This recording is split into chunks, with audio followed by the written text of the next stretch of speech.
ही जागा 50,000 पडते आहे म्हणून ही जागा सोडली हे रोहित पवारांनीच सांगितलंय।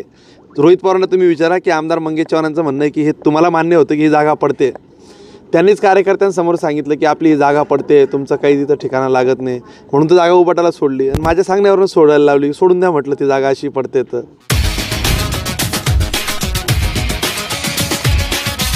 इंडिया के वक्त न्यूज चैनल में आपका स्वागत है।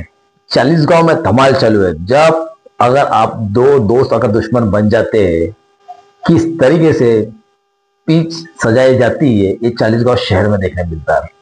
पूरे महाराष्ट्र के अंदर अगर कुछ चल रहा है वो मंगेश दादा और उमेश दादा पाटिल, माजी खासदार और मौजूदा एमएलए मंगेश दादा चौहान, ऐसा माना जाता है सबसे ज्यादा श्रीमंत पॉलिटिशियन है मंगेश दादा चौहान। उनकी जो पिच जब रेडी हुई इतने लोग आए थे कि वहां पे चलने के लिए जगह नहीं थी, पर उसके अंदर ऐसा माना गया है कि उमेश दादा पाटिल ने लगातार एक के बाद सवाल लेकर चालीसगांव में घमासान कर दिया गया है। पब्लिक परेशान है कि वोट दे तो दे किसको दे, विकास को दे क्या उमेश दादा पाटिल को दे। पब्लिक बहुत जद्दोजहद करने जिंदगी हो रही है उनकी। पर मैं आपको बताऊंगा कि आपको चालीसगांव शहर में क्या करना है। मंगेश दादा ने, रोहित पवार ने जो वहां पे भाषण दिया था, म्हणत असतील इथं एकच दादा, काय नाव त्यांचं, त्यांचं नाव काय, मंगेश, एकच दादा मंगेश दादा। सीधा मंगेश दादा को एकच दादा, मंगेश दादा के ऊपर जो उन्होंने बातें की थी उसका जवाब मंगेश दादा ने दिया और कहीं ना कहीं पूरे पक्ष को उन्होंने जवाब देने की पूरी कोशिश करी गई है। ये तिकीट मेरे बोलने पे छोड़ा गया है। यहाँ माझ्या सांगण्यावरून सोडायला लावली। सोडून द्या म्हटलं ती जागा अशी पडते तर। तुम्ही वरच आणि भाजपा सोबत रोहित पवार यायला तयार होते पहिले, जरा तुम्ही जरा माहिती पर शिवसेना का ऐसा भी उन्होंने कहा गया है। आइए मंगेश दादा की जबानी सुनते हैं उन्होंने क्या कहा।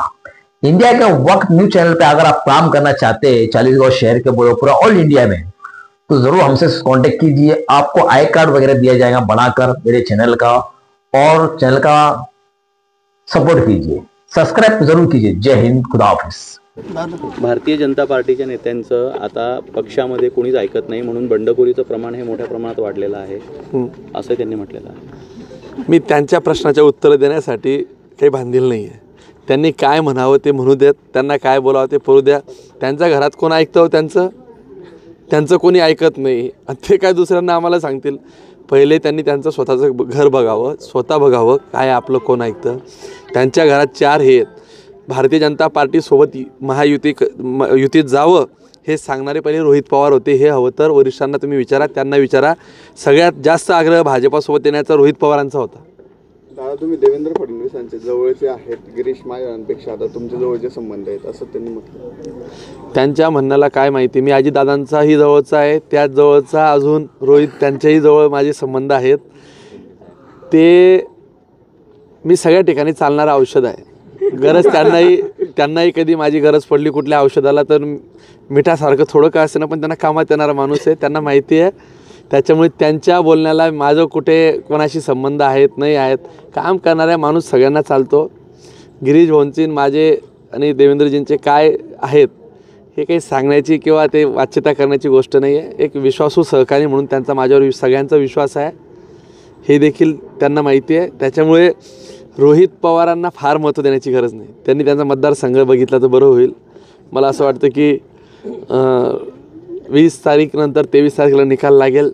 रोहित पवारांनाही चित्र डोळ्यासमोर येईल, स्वतःच्या कर्तृत्वाने त्यांनी किती उभं केलं आहे। आता मला त्याच्यावर बोललं तर त्यांना अगदी वाईट वाटेल, पण त्यांनी मला सांगितलं आहे मी काही बोललो तुम्ही मनाला लावून घ्यायचं नाही, आपली दोस्ती पक्की राहील असं त्यांनी सांगितलं आहे।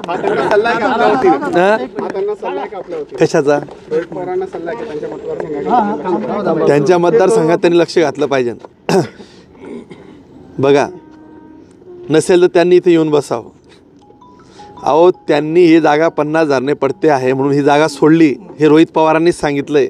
रोहित पवारांना तुम्ही विचारा की आमदार मंगेश चव्हाणांचं म्हणणं आहे की हे तुम्हाला मान्य होतं की ही जागा पडते, त्यांनीच कार्यकर्त्यांसमोर सांगितलं की आपली ही जागा पडते, तुमचं काही तिथं ठिकाणा लागत नाही म्हणून तर जागा उभाटाला सोडली आणि माझ्या सांगण्यावरून सोडायला लावली। सोडून द्या म्हटलं ती जागा अशी पडते तर। तुम्ही वरच आणि भाजपासोबत रोहित पवार यायला तयार होते पहिले, जरा तुम्ही जरा माहिती घ्या।